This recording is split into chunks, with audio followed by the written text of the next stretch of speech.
Friends, Ram Ram सभी को। स्वागत है आपका फिर से एक नए व्लॉग में। और आज हो गई है 22 तारीख और अभी है ना सुबह का टाइम हुआ। सुबह के 10 बज गए हैं। नहा धो के आ गई हूँ, काम सारे निपट गए हैं मेरे। वर्कआउट भी मैंने कर ली है और अभी मैं बना रही हूँ नाश्ता अपने लिए। मम्मी तो सुबह जल्दी चली गई थी। मम्मी गई है आज चुलकाना धाम।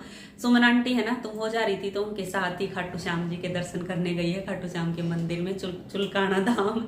तो सुबह 7:30 या 7:45 के आसपास निकल ली थी मम्मी तो तभी नाश्ता कर गई थी। तो अभी मैं अपने लिए बना रही हूँ क्योंकि मैं तो लेट ही हो जाती हूँ रोज, सारे काम निपटा के नहा धो के और वर्कआउट भी करने लगी ना अभी 1 घंटा, तो उसमें भी टाइम लग जाता है, इसलिए मैं थोड़ा लेट हो जाती हूँ नाश्ता करने में। रोज ही हो जाती हूँ। चलो बना लेती हूँ नाश्ता। और मैं सोच रही हूँ ना इसके बाद फिर मैं बनाऊंगी गाजर का अचार। इन सर्दियों में ना अब तक मैंने गाजर का अचार नहीं डाला और मम्मी ने मेरे को कई बार कह ली कि तूने एक बार भी अब की बार गाजर का अचार नहीं डाला है। तो गाजर का अचार है ना मम्मी को भी बहुत ज्यादा पसंद है और सुमित को भी बहुत ज्यादा पसंद है। तो मैं सोच रही हूँ सब ये काम निपटा के नाश्ता पानी करके और फिर गाजर का अचार डाल लूँ। बल्कि मम्मी ने तो मेरे को है ना ये भी कह ली, तूने है ना एक ही बार गाजर का हलवा बनाया, एक बार और बना ले। परसों कह रही थी मम्मी। फिर मैं परसों तो मम्मी को ये बोली वहाँ कल शादी है ना, तो शादी में वहां जाके गार्डन में कितना ही खाना। फिर कल जब गार्डन में मैंने देखा ना गाजर का हलवा, मैं कहा मम्मी खा लो अब गाजर का हलवा जितना खाना है। पर सोच रही हूँ मैं एक बार बना दूं, अभी गाजर बस खत्म होने ही वाली है तो उससे पहले एक बार और गाजर का हलवा बना लूं। पर मैंने अभी डाइटिंग शुरू कर रखी है ना, तो वही बनाऊंगी तो फिर खाए बिना रह ही नहीं जाएगा, तो इसलिए मैं थोड़ा अवॉइड कर रही हूँ। पर मम्मी के लिए बना दूंगी थोड़ा सा। चलो अभी मैं नाश्ता कर लेती हूँ फटाफट, फिर मेरे को गाजर का अचार बनाना है। और मम्मी भी आ गई हैं श्याम जी के दर्शन करके चुलकाना धाम से मैं तो सोच रही थी शाम तक आएंगी, पर जल्दी ही आ गई। वैसे है ना बढ़िया रोड बने हुए हैं, हाईवे बना हुआ है पूरा, तो स्पीड से गाड़ी चलती है। तो 2-2.5 घंटे लगे होंगे पानीपत तक के, 2.5-3 घंटे बस, 2.5 घंटे आने के 2.5 घंटे जाने के। बहुत जल्दी आ गए। और मैं सोच रही थी शाम में आओगे। और वो तो हमें पूरा सुखदेव ढाबा का खा मस्त, और सुखदेव के परांठे दे भाई। हाँ, खेत खत्म मस्ती करते। और मम्मी प्रसाद लेके आई है श्याम जी का। आ जाओ आप सब भी प्रसाद खा लो भाई। ये पंजीरी का प्रसाद तो वहाँ मिला था और बर्फी मम्मी लेके गई थी ना, तो आधी जैसे चढ़ा के वापस नहीं दे दिया करे, तो ऐसे दे रखी हैं। और एक डिब्बा एक्स्ट्रा और ले आई है मम्मी मिठाई का, मोए की बर्फी। वही मेरी तो डाइटिंग चल रही है और मम्मी एक डिब्बा और ले आई। मम्मी को ही खाना पड़ेगा, मैं तो बिल्कुल नहीं खाऊं। वैसे मन तो मेरा कर रहा है मिठाई खाने का, मीठा बहुत ज्यादा खाती हूँ ना मैं, पर मन मारना पड़ेगा भाई, नहीं खाऊंगी। तो बस इनको रख देती हूँ अभी उठा। और अभी मैं चल पड़ी हूँ दुकान पे, सब्जी और फ्रूटों की जो दुकान है ना उस पे से बेर लेने। मम्मी बोली कुछ खाने का मन कर रहा है। माँ ठीक है बेर लेके आती हूँ, बेर खाएंगे। बेर दे दे छोटू, 1 किलो ये वाले दे दे, देना थैली। अंगूर कैसे दिए? आधी किलो अंगूर दे। और ले आई हूँ मैं बेर और साथ में अंगूर भी ले आई, क्योंकि अंगूर मेरे को बहुत ज़्यादा पसंद है। पर ये वाले अंगूर है ना खट्टे निकले, जो पीले पीले होते हैं ना वो तो मीठे निकलते हैं ना, तो वो तो बड़े टेस्टी लगते हैं, लेकिन ये वाले खट्टे निकले। और बेर भी मैं तो ये सोच के छाट छाट के पीले पीले बेर लेके आई थी। जो खुले वाले बेर है ना वो लेके आई थी, एक जो बंधे हुए थैले में है ना वो इतने मीठे नहीं मिलते, तो मैंने सोचा ये खुले वाले ले लेती हूँ, ये मीठे पाएंगे, क्योंकि हम पहले भी लेके आए हैं तो वो मीठे मिलते थे। लेकिन आज क्या हुआ, आज तो वो बंधे वाले से भी फीके, बिल्कुल बिल्कुल भी कोई टेस्ट नहीं। बेर ऐसे आ गए। माँ मैं तो इतने छाट के लेके आई, इतना टाइम लगाया मैंने, और ये ऐसे बेर आ गए। बस अभी धो के रख दिए हैं, अभी इनमें से खाए जाएंगे पूरा दिन। और अभी शाम का टाइम हो गया है। सुबह लगी थी मैं कहने की गाजर का अचार बनाऊंगी, गाजर का अचार बनाऊंगी। पूरा दिन निकल गया लेकिन मेरे को गाजर का अचार बनाने का टाइम नहीं लगा। मम्मी आ गई, मम्मी आने के बाद फिर हम सीरियल देखने लग गए। मम्मी चली गई थी ना इसलिए मैंने सीरियल नहीं देखे, क्योंकि फिर वही मम्मी आके दोबारा देखती। तो मैं चली जाती हूँ जब मम्मी नहीं देखा करे सीरियल, और मम्मी चली जाओ जब मैं नहीं देखा करूँ, फिर इकट्ठे ही देखते हैं हम सीरियल। तो मम्मी के आने के बाद हमने सीरियल लगा लिए। फिर माँ चलो छोड़ो ना, जब सीरियल ख़त्म हो जाएंगे ना तभी मैं गाजर का अचार बनाऊंगी। मैं भी फिर हरकत कर गई। और अभी शाम को है ना खाने का टाइम हो रखा था ना, तो मैंने सोचा बना लेती हूँ, ये तो 15 मिनट में ही बन जाएगा गाजर का अचार। तो खाना बनाने से पहले मैं अभी लग गई हूँ गाजर का अचार बनाने। तो अचार बनाने के लिए मैंने आधा किलो गाजर ले ली है। दुकान से तो मैं 1 किलो गाजर लेके आई थी, लेकिन सैलेड में काट के आधा किलो कर दी हैं, आधा किलो या थोड़ी सी उससे ऊपर होंगी। तो इतनी गाजर ले ली है और गाजरों को है ना मैंने छील के और अच्छे से धो लिया था और धो के अभी मैं इनके लंबे लंबे और पतले पतले पीस काट रही हूँ। तो चॉपिंग बोर्ड पे नहीं काटे, मैंने हाथ से ही काटे, मैं हाथ से अच्छे से कटेंगे तो इसलिए मैं हाथ से ही लगी हुई हूँ काटने। ये देखो सारे काट दिए हैं। ये भी अच्छी खासी हो गई, मतलब 1 किलो का डिब्बा है ना अचार का भर जाएगा, इतनी गाजर हो जाएंगी। तो ये काट ली है मैंने सारी और मैं इनको है ना सुखा नहीं रही, कोई कोई तो ऐसे सुखा के डालता है, लेकिन मैं ये जल्दी वाला मतलब जो 15 मिनट में गाजर का अचार डल जाएगा ना, तो वो वाला अचार डाल रही हूँ।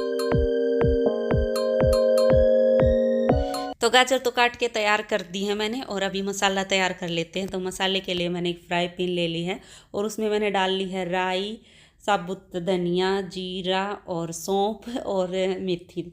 तो ये सारी चीज़ें डाल के अब इनको है ना भून लूँगी मैं, मतलब इनमें ना खुशबू आने लग जाएगी, हल्का हल्का ही फ्राई करूँगी, ज़्यादा नहीं भूनूंगी, फिर नहीं तो ये कड़वा हो जाएगा मसाला। तो हल्का हल्का इनका कलर चेंज हो जाएगा और इनमें से खुशबू आने लग जाएगी ना, तब तक मैंने इनको भूनना था। और बस इनको भून के और ठंडा करने के लिए रख दूँगी थोड़ी देर। और जब ये ठंडी हो जाएंगी ना, तब मैं इनको मिक्सी जार में डाल के और दरदरा पीस लूँगी। ये देखो अभी ठंडी हो गई थी तो इनको मैं डाल रही हूँ अभी मिक्सी जार में, और मिक्सी जार में डाल के अब इनका पाउडर बना लेती हूँ। मतलब दरदरा पाउडर बनाऊँगी, बिल्कुल बारीक पाउडर नहीं बनाना है। और मैंने इनका पाउडर बना लिया है। तो मसाला भी रेडी हो गया है, तो अभी अचार डालना शुरू करते हैं। तो कढ़ाई को मैंने गैस पे रख लिया और मैंने है ना लोहे की कढ़ाई ली है। ला तो हमने काफ़ी दिनों से रखी है लोहे की कढ़ाई, और मैं बनाने भी लग गई थी। जब लेके आई ना तब इसमें सब्जी बनाती थी, लेकिन क्या होता था ना, सब्जी बना के धो धा के रख दी और फिर इसमें है ना ऐसे लाल लाल सा आ जाता, जैसे लोहे में नहीं आ जाता जर टाइप सा, तो वैसे आ जाता था। तो जितने बार मेरे को खाना बनाना पड़ता ना, उतने बार ये धो के तब यूज़ करनी पड़ती। खाना बनाने से पहले धोती और बाद में धोती। तो मैंने छोड़ दिया था इसमें खाना बनाना, पर आज फिर निकाल ली मैंने ये। और इसमें मैंने सरसों का तेल डाल लिया है और उसमें थोड़ी सी हींग डाल दी तेल में और राई डाल दी। और राई जब चटक गई ना, तब मैंने इसमें गाजर ऐड कर दी है और गाजर को और तेल को राई को अच्छे से मिक्स कर लिया है। और मिक्स करने के बाद अभी मैं इसमें डाल रही हूँ मसाले। तो मसालों में मैंने हल्दी डाल ली है और लाल मिर्ची का पाउडर डाला है। लाल मिर्ची मैं तो खाती नहीं, लेकिन सुमित खाते हैं, तो मैंने सोचा सुमित और मम्मी को ही ज़्यादा पसंद है गाजर का अचार, तो लाल मिर्ची भी डाल ही देती हूँ, टेस्ट भी अच्छा आएगा। और उसके बाद जो मैंने ये धनिया, सौंफ, जीरा, मेथी पीस के भून के पीस के रखी हुई थी ना, तो वो वाला मसाला ऐड कर दिया है। और उसके बाद मैंने नमक डाल दिया है टेस्ट के अकॉर्डिंग। और उसके बाद मैंने 3 नींबुओं का रस निकाल के रखा हुआ था, तो वो डाल दिया है। जैसे जिसके पास विनेगर हो ना, तो विनेगर भी डाल सकते हैं, लेकिन मेरे पास विनेगर नहीं था, तो मैंने 3 नींबू का रस निकाल लिया था, तो वो ऐड कर दिया, जिससे थोड़ा सा ये गाजर सॉफ्ट हो जाएंगी और इसमें थोड़ा खट्टापन भी आएगा। तो बस सारी चीज़ों को अच्छे से मिला लेती हूँ और मिला के सारी चीज़ों को और गैस को कर दूँगी बंद और इसको है ना ठंडा होने के लिए रख दूँगी। और जब ये ठंडा हो जाएगा ना, तब मैं इसको डिब्बे में भरूँगी। तो सारी चीज़ों को पहले अच्छे से मिक्स कर लूँगी। और मेरे को है ना अभी सब्जी बनानी थी इसी कढ़ाई में, तो मैंने क्या किया, फ्राई पैन में निकाल के रख दिया। ये मतलब गाजर का अचार ही बन गया। अब तो गाजर का अचार फ्राई पैन में निकाल के रख दिया ठंडा होने के लिए। और कढ़ाई को मैंने धो दिया है, सब्जी बनाने के लिए चढ़ा भी दी है गैस पे कढ़ाई और लग गई हूँ मैं सब्जी बनाने। और आज बना रही हूँ मैं मटर और पनीर की सब्जी। तो ग्रेवी मैंने रेडी कर ली है और अभी मटर पनीर तड़के में डाल दिए हैं, ग्रेवी भी पीस ली है, इसको भी डाल देती हूँ। अभी फटाफट बस सब्जी रेडी कर देती हूँ, आटा गूंदना है, सैलेड काटना है, तो ये अभी मेरे काम बचे हुए हैं। तो अचार, वैसे अचार में टाइम नहीं लगा, बस 15-20 मिनट में ही अचार बन के तैयार हो गया था। ज़्यादा टाइम नहीं लगता है ऐसे अचार बनाने में। जब हम सुखाते हैं ना, तो सुखाने में जब गाजर सुखा के अचार डालते हैं तो उसमें थोड़ा सा टाइम लग जाता है, क्योंकि गाजर सूखने में थोड़ा टाइम लगता है। पर ये मैंने सुखाई नहीं, तो ये इंस्टेंट गाजर का अचार बनाया है मैंने। और बस बातें करते करते सब्जी में भी तड़का लगा दिया है। बस अब इसको पकने के लिए रख देती हूँ थोड़ी देर में, और थोड़ी देर में पक जाएगी ना। ये देखो आधी तो पकी गई है, बस थोड़ा सा और पकाऊंगी मैं इसको। और बस थोड़ा सा और पका के फिर मैं इसमें डाल दूंगी मलाई डाल के, तो बहुत टेस्टी लगती है। जैसे कढ़ाई पनीर हुआ, मटर पनीर हुआ, शाही पनीर हुआ, तो इन वाली सब्जियों में है ना मैं मलाई ज़रूर ऐड कर दी हूँ लास्ट में। तो इसमें मलाई ऐड करूँगी और धनिया ऐड करूँगी, फिर ये रेडी हो जाएगी। और मैंने जब तक सब्जी बनाई ना, तब तक ये मेरा गाजर का अचार है, ये भी ठंडा हो गया है। तो इसको मैं अभी डिब्बे में भर के रख देती हूँ। तो कांच का डिब्बा ले लिया है मैंने, पहले ही धो धा के साफ़ सुथरा और सुखा के रख लिया था। बस अभी इसमें भर देती हूँ। और आधा किलो ही गाजर थी, लेकिन ये किलो का डिब्बा इसमें फुल भर जाएगा। और अभी है ना 2-4 दिन, मतलब 5-6 दिन के बाद खाएं ना हम गाजर का अचार, तो थोड़ा सॉफ्ट हो जाएगा। लेकिन अभी थोड़े खड़ी खड़ी हैं गाजर, तो इसको है ना 3-4 दिन बाद ही खाना चाहिए। 3-4 दिन तक तो ऐसे ही रखे रहो तो सही है, पर डलते ही अचार तो तभी खाने लग जाते हैं, वेट होता ही नहीं। तो चलो फाइनली आज मैंने गाजर का अचार डाल दिया। कई दिनों से बोल रही थी मम्मी, पर मम्मी को पता नहीं है मैंने गाजर का अचार डाला। मम्मी अंदर बैठी हुई है तो मम्मी को पता ही नहीं चला। अभी व्लॉग में देखेगी ना तो पता चलेगा मम्मी को कि कविता ने गाजर का अचार डाल दिया। चलो तो अब इस व्लॉग का यही एंड कर लेते हैं और मिलते हैं आगे एक और नए व्लॉग में। तब तक के लिए बाय बाय, टेक